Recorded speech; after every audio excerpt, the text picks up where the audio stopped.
안녕하세요. 30대 초반 평범한 여자입니다.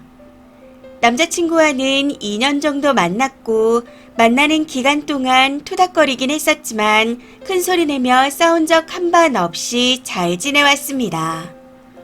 그만큼 잘 맞는 사람이었죠. 해서 이 사람이라면 평생 같이 살아도 되겠다는 생각에 결혼하기로 결심하게 되었습니다. 그렇게 상견례를 진행하게 되었는데 그 자리에서 너무 어이없는 일을 겪어 파혼을 통보한 상태입니다. 지금은 좀 흥분해서 글을 쓰는 거라 두서가 없을지도 모르니 미리 양해 부탁드립니다. 우선 남자친구 부모님은 교회에 다니시고 집사님이라고 불리신다고 알고 있었습니다. 그만큼 교회에 열심히 다닌다 하더군요. 반면 저희 집은 저는 물론이고 일가족 전체가 무교입니다. 해서 좀 걱정이 많았습니다. 제가 종교 강요 같은 걸 정말 많이 싫어하거든요. 근데 남자친구가 교회에 다니지 않는 상태이고 앞으로도 다닐 마음이 없다 했었기에 괜찮겠다 싶었습니다. 거기다 만약 결혼할 때 시부모님이 저한테 종교 강요를 하시면 전부 막아주겠다는 약속까지 해서 남자친구를 믿고 결혼을 진행하고 있었습니다. 그런데 제가 남자친구 부모님께 처음 인사를 드릴 때 식당에서 음식이 깔리고 나니 남자친구 어머님께서 갑자기 소리내어 기도를 하시더라고요. 당시 좀 당황했었지만 별 내색 안 하고 식사를 시작했습니다. 근데 역시나 식사를 하면서 저한테 주말에 일가족이 같이 예배 나가는 게 꿈이라며 종교에 관한 강요의 말씀을 살짝 하시더군요. 그때 남자친구가 그 얘기는 하지 말라고 했지 엄마. 며느리 눈치 줘서 나 데리고 갈 생각일랑 꿈에도 하지 마. 하고 말하며 딱 잘랐습니다.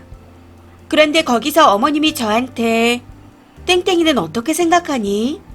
나는 믿음을 갖는 게 좋다고 생각하는데 하고 말씀하시더라고요. 해서 저는 땡땡이 생각을 존중해요.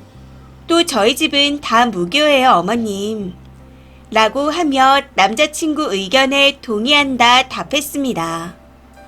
그렇게 식사 자리가 끝났고 그날 확실하게 말씀드렸기에 종교 이야기도 거기서 끝인가 싶었습니다. 근데 이번에 상견례장에서 문제가 터져버렸네요. 지난 주말 상견례를 진행했는데 음식이 깔리고 서빙하던 직원이 룸을 나가고 나니 남자친구 어머님이 또 손을 모으고는 입 밖으로 소리내어 기도를 하기 시작하셨거든요. 예상하지 못한 상황에 저희 부모님은 당황하신 표정이 역력하셨었죠. 그때 남자친구가 엄마! 라고 소리치며 말렸었지만 전혀 개의치 않고 그대로 1분 이상의 기도를 끝마치셨습니다. 남자친구의 아버님은 저희 가족 눈치를 보시긴 하는데 제지하지는 않으시더라고요. 문제는 거기서 끝이 아니었습니다. 종교 이야기부터 시작해서 본인이 이렇게 열심히 아들을 키웠다는 일방적인 근거 없는 자랑을 듣게 되었거든요. 거짓말 1도 안 보태고 내용의 대부분이 종교 얘기와 고생해서 아들을 애지중지 키웠다 하는 거였는데 웃긴 건 남자친구는 그 말에 전혀 동의하지 않았다는 겁니다. 오히려 적극적으로 아니라고 반대 의견을 내더라고요. 아무튼 한참을 남자친구 어머님 이야기만 듣다가 저희 어머니가 죄송하지만 컨디션이 좋지 않아서 먼저 일어나야겠어요. 양해해 주셨으면 좋겠습니다. 하고 말씀하시고는 그 자리를 파하셨습니다. 그렇게 집에 돌아왔는데 그날 이후 저희 집은 며칠째 분위기가 다운된 상태입니다. 이건 진심 아닌 것 같다며 결혼을 반대하고 계세요.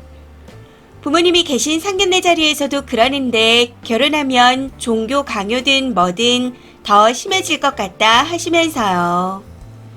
그리고 저 역시 같은 생각입니다. 분명 처음 인사드렸을 때 저희 가족이 다 무교라고 말씀드렸는데 상견례 자리에서 입 밖으로 소리내어 기도하시는 분과 가족이 되길 원치 않습니다. 다른 사람의 이야기는 듣지 않고 본인 말씀만 하시는 걸 보니 더 그런 생각이 들었던 것 같아요. 저희 가족을 완전히 무시하는 기분이었는데 이건 남자친구가 실드를 쳐주는 것과는 전혀 상관없는 다른 감정인 것 같습니다. 그날의 일로 인해 아무리 막아주려 해도 모르쇠로 일관하며 믿음을 강요하실 앞으로의 모습이 뻔히 보이는 것 같아 차라리 결혼 전에 알게 되어 다행이라는 생각이 들기도 합니다.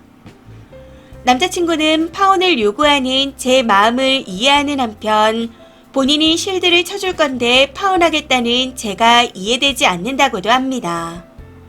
제가 너무 확대 해석하는 거라네요. 그러면서 다 막아줄 테니 본인을 믿고 결혼 진행을 하자 하고 있습니다. 이 결혼은 아니라는 생각이 확고하지만 그럼에도 사랑해서 결혼까지 결심했던 사람이기에 이대로 헤어지는 게 맞는가 하는 생각이 듭니다. 해서 오랜 시간 고민하다 조언을 구하고자 글을 써봅니다. 혹시 비슷한 상황을 겪어보신 혹은 들어보신 결혼 선배님들 의견을 듣고 싶어서요. 이대로 파혼하는 게 맞는 거겠죠. 읽어보시고 조언 부탁드립니다. 댓글입니다. 첫 번째. 저는 반대로 여자 쪽인 저희 부모님이 기독교, 남편은 무교도 아니고 불교였어요. 상견례 자리에서 기도는 안 하셨는데 결혼식 주례를 목사님이 해주겠다부터 시작해서 결혼하고 나니 교회 다니라는 것부터 하나하나 다 요구하더라고요. 물론 제 선에서 다 커트했습니다. 평생 커트하면서 살아야 해서 진짜 진절머리 나고 지긋지긋해요. 남편은 제가 이렇게 스트레스 받고 있다는 사실도 모릅니다. 상견례 자리에서 못 막은 거면 남자친구분은 커트 못한다는 뜻입니다. 기독교 집안이랑은 얽히지 마세요. 두 번째. 6명이 모여 그중 하나가 기도 끝날 때까지 다 섰은 그 헛소리를 리사이틀 감상한 거네요. 아마 그 여자는 지금쯤 무척 뿌듯해하고 있을 겁니다. 그리고 남친분도 진짜 막아줄 거였다면 기도하는 지 엄마를 끌고 나갔겠죠. 근데 엄마라고 소리치는 거 말곤 아무것도 안 했잖아요. 기독교인은 같은 기독교인들끼리 가족이 돼야 하는 법입니다. 근데 아들이 교회를 안 다니니 그 남자는 지 엄마 때문에 결혼 못할지도 모르겠네요. 세 번째. 남친이 딱하긴 하지만 본인의 의지와 상관없이 할 수 없는 부분이 있어요. 24시간 붙어 다니며 막을 수도 없고 막는다 하더라도 자기 엄마 입을 봉해버리지 못하잖아요. 며느리한테 직접 하는 말을 들을 때마다 받는 스트레스를 어찌 막을 건가요? 애라도 태어나면요? 애한테까지 난리칠 텐데 그건 또 어떻게 막아요? 아니 결혼 생활을 누군 막고 누군 피하며 그렇게 힘들게 살아야 해요? 그러다 영 끊고 그러다 이혼하고 시장을 앉는 게 낫지 그 괴로운 시간을 굳이 왜 겪어야 하나요? 네 번째. 저도 기독교인이지만 저렇게 강요 안 하기로 합의 봐놓고 남에게 종교 강요하는 거 정말 질색입니다. 저도 일절 전도 안 하고 다녀요. 제가 전도하는 게 오히려 그 사람들에게 기독교에 대한 부정적인 이미지를 만들까 봐서요. 기독교는 기독교끼리 결혼하는 게 맞습니다. 시모를 딱 보니 엄청 자기 주장 강한 게 종교 강요뿐만 아니라 다른 것도 강요하게 생겼네요. 유일하게 결혼하는 방법이 시댁이랑 인연을 끊거나 남편이 중간 역할을 제대로 하는 겁니다. 근데 남친도 상견례 자리에서 제대로 단돌이 못하는 걸 보니 그냥 도망가야 할 것 같습니다. 다섯 번째. 1분 기도도 못 막으면서 다른 걸 잘도 막아주겠어요. 아, 엄마. 이게 남자가 할 수 있는 최대입니다. 그거 절대 못 막아요. 저런 사람들은 뇌구조가 일반인과 다르거든요. 여기서 계속 만나면 그때부터는 님 지능에 문제가 있는 겁니다. 이번 사연은 여기까지입니다. 시청해주셔서 감사합니다.